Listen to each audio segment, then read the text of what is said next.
मतदानाचा हक्क बजावलेला आहात, काय अपेक्षा आहेत, काय बघतो? लोकशाहीने दिलेला अधिकार आहे, तो अधिकार बजावण्याचा प्रत्येकाला अधिकार दिलेला आहे.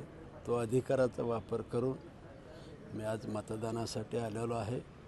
तमाम नागरिकाला या निमित्तानं नम्र विनंती आहे की प्रत्येकाने आपलं कर्तव्य म्हणून, आपली जबाबदारी म्हणून सर्वांनीच आपलं वैयक्तिक काम थोडंसं बाजूला ठेवून महत्त्वाचं जरी असलं तर त्याच्याहीपेक्षा लोकशाहीने दिलेला जो अधिकार आहे त्याचा वापर करून आपलं कर्तव्य म्हणून सर्वांनी मतदान करावं, हीच सर्वांना नम्र विनंती.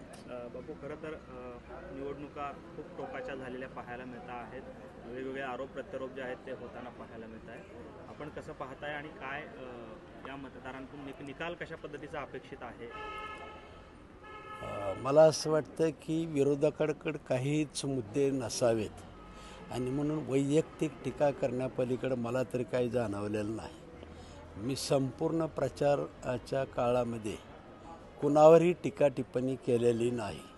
मी गेल्या 10 वर्षात केलेलं काम, माननीय नरेंद्रभाई मोदींनी देशासाठी, सोलापूरसाठी केलेलं काम, देवेंद्र फडणवीस असतील, एकनाथ शिंदे असतील, अजितदादा पवार असतील, यांच्या युती सरकारने राज्यभरामध्ये केलेलं काम आणि मी माझ्या मतदारसंघातलं केलेलं काम, हीच माहिती समाजापुढं मतदारसमोर सांगितलेली आहे आणि सांगण्याचा प्रयत्न केलेला आहे. आणि मला खात्री आहे युती सरकारने केलेलं काम, व्यक्तिगत मी केलेलं मतदारसंघातलं काम, हे सर्व पाहता राज्याची जनता महायुतीला कल देईल.